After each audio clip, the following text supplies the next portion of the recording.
3. Le soleil était là, en effet. Quand Albin eut ouvert les volets, derrière les grands rideaux, la bonne lueur jaune chauffa de nouveau un coin de la blancheur du linge. Mais ce qui fit asseoir Serge sur son séant, ce fut de revoir l'ombre de la branche, le rameau qui lui annonçait le retour à la vie.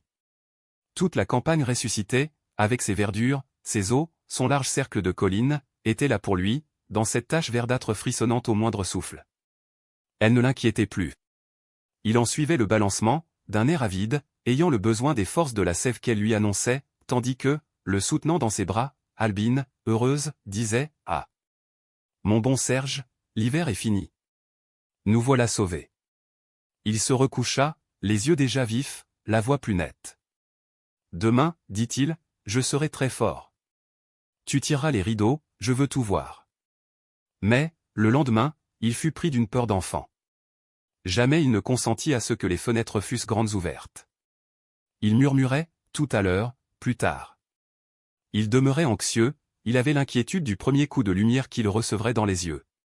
Le soir arriva, qu'il n'avait pu prendre la décision de revoir le soleil en face. Il était resté le visage tourné vers les rideaux, suivant sur la transparence du linge le matin pâle, l'ardent midi, le crépuscule violâtre, toutes les couleurs, toutes les émotions du ciel. Là, se peignait jusqu'au frisson que le battement d'ailes d'un oiseau donne à l'air tiède, jusqu'à la joie des odeurs, palpitant dans un rayon.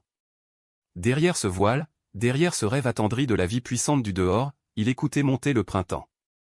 Et même il étouffait un peu, par moments, lorsque l'afflux du sang nouveau de la terre, malgré l'obstacle des rideaux, arrivait à lui trop rudement.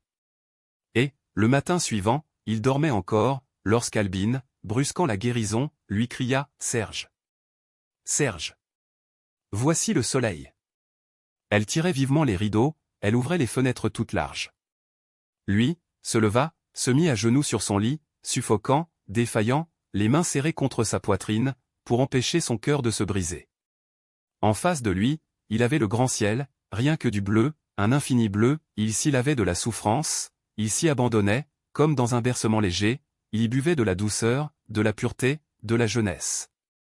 Seule, la branche dont il avait vu l'ombre, dépassait la fenêtre, tachait la mer bleue d'une verdure vigoureuse, et c'était déjà là un jet trop fort pour ses délicatesses de malade, qui se blessait de la salissure des hirondelles volant à l'horizon. Il naissait. Il poussait de petits cris involontaires, noyés de clarté, battus par des vagues d'air chaud, sentant couler en lui tout un engouffrement de vie. Ses mains se tendirent, et il s'abattit, il retomba sur l'oreiller, dans une pâmoison. Quelle heureuse et tendre journée! Le soleil entrait à droite, loin de l'alcôve.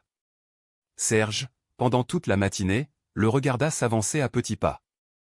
Il le voyait venir à lui, jaune comme de l'or, écornant les vieux meubles, s'amusant aux angles, glissant parfois à terre, pareil à un bout d'étoffe dérouté. C'était une marche lente, assurée, une approche d'amoureuse, étirant ses membres blonds, s'allongeant jusqu'à l'alcôve d'un mouvement rythmé, avec une lenteur voluptueuse qui donnait un désir fou de sa possession. Enfin, vers 2 heures, la nappe de soleil quitta le dernier fauteuil, monta le long des couvertures, s'étala sur le lit, ainsi qu'une chevelure dénouée. Serge abandonna ses mains amaigries de convalescent à cette caresse ardente, il fermait les yeux à demi, il sentait courir sur chacun de ses doigts des baisers de feu, il était dans un bain de lumière, dans une étreinte d'astres. Et comme Albin était là qui se penchait en souriant, « Laisse-moi » balbutia-t-il, les yeux complètement fermés, « ne me serre plus si fort. Comment fais-tu donc pour me tenir ainsi, tout entier, entre tes bras ?» Puis, le soleil redescendit du lit, s'en alla à gauche, de son pas ralenti. Alors, Serge le regarda de nouveau tourner, s'asseoir de siège en siège, avec le regret de ne l'avoir pas retenu sur sa poitrine. Albin était resté au bord des couvertures. Tous deux, un bras passé au cou, virent le ciel pâlir peu à peu. Par moments, un immense frisson semblait le blanchir d'une émotion soudaine. Les langueurs de Serge s'y promenaient plus à l'aise, y trouvaient des nuances exquises qu'il n'avait jamais soupçonnées. Ce n'était pas tout du bleu, mais du bleu rose, du bleu lilas, du bleu jaune, une chair vivante, une vaste nudité immaculée qu'un souffle faisait battre comme une poitrine de femme.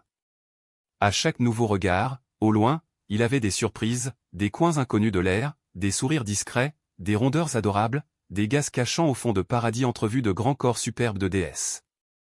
Et il s'envolait, les membres allégés par la souffrance, au milieu de cette soie changeante, dans ce duvet innocent de l'azur, ses sensations flottaient au-dessus de son être défaillant. Le soleil baissait, le bleu se fondait dans de l'or pur, la chair vivante du ciel blondissait encore, se noyait lentement de toutes les teintes de l'ombre. Pas un nuage, un effacement de vierge qui se couche, un déshabillement ne laissant voir qu'une raie de pudeur à l'horizon. Le grand ciel dormant. Ah! Le cher bambin, dit Albine, en regardant Serge qui s'était endormi à son cou, en même temps que le ciel. Elle le coucha, elle ferma les fenêtres.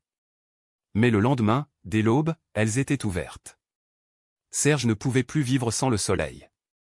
Il prenait des forces, il s'habituait aux bouffées de grand air qui faisaient envoler les rideaux de l'alcôve. Même le bleu, l'éternel bleu commençait à lui paraître fade. Cela le laissait d'être un cygne, une blancheur, et de nager sans fin sur le lac limpide du ciel. Il en arrivait à souhaiter un vol de nuages noirs, quelque écroulement de nuit qui rompit la monotonie de cette grande pureté. À mesure que la santé revenait, il avait des besoins de sensations plus fortes. Maintenant, il passait des heures à regarder la branche verte, il aurait voulu la voir pousser, la voir s'épanouir, lui jeter des rameaux jusque dans son lit. Elle ne lui suffisait plus, elle ne faisait qu'irriter ses désirs, en lui parlant de ces arbres dont il entendait les appels profonds, sans qu'il pût en apercevoir les cimes. C'était un chuchotement infini de feuilles, un bavardage d'eau courante, des battements d'ailes, toute une voix haute, prolongée, vibrante. Quand tu pourras te lever, disait Albine, tu t'assoiras devant la fenêtre. Tu verras le beau jardin. Il fermait les yeux, il murmurait, oh. Je le vois, je l'écoute. Je sais où sont les arbres, où sont les eaux, où poussent les violettes. Puis, il reprenait, mais je le vois mal, je le vois sans lumière. Il faut que je sois très fort pour aller jusqu'à la fenêtre. D'autres fois, lorsqu'elle le croyait endormi, Albine disparaissait pendant des heures. Et, lorsqu'elle rentrait, elle le trouvait les yeux luisants de curiosité, dévorés d'impatience. Il lui criait, « D'où viens-tu » Et il la prenait par les bras, lui sentait les jupes, le corsage, les joues. Tu sens toutes sortes de bonnes choses. Hein? Tu as marché sur de l'herbe? Elle riait, elle lui montrait ses bottines mouillées de rosée. Tu viens du jardin. Tu viens du jardin. Répétait-il, ravi.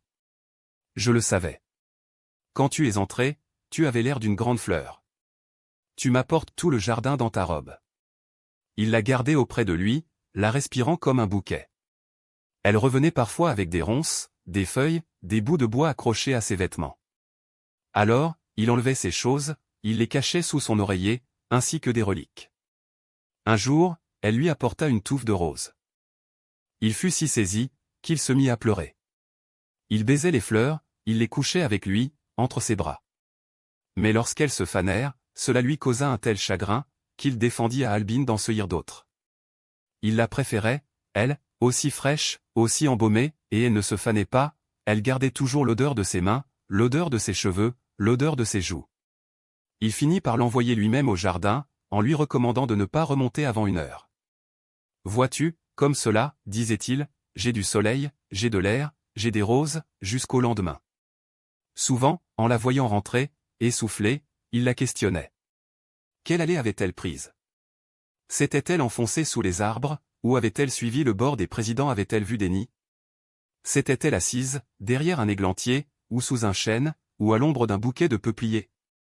Puis, lorsqu'elle répondait, lorsqu'elle tâchait de lui expliquer le jardin, il lui mettait la main sur la bouche. Non, non, tais-toi, murmurait-il. J'ai tort. Je ne veux pas savoir. J'aime mieux voir moi-même. Et il retombait dans le rêve caressé de ces verdures qu'il sentait près de lui, à 2 pas. Pendant plusieurs jours, il ne vécut que de ce rêve. Les premiers temps, disait-il, il avait vu le jardin plus nettement. À mesure qu'il prenait des forces, son rêve se troublait sous l'afflux du sang qui chauffait ses veines. Il avait des incertitudes croissantes. Il ne pouvait plus dire si les arbres étaient à droite, si les eaux coulaient au fond, si de grandes roches ne s'entassaient pas sous les fenêtres.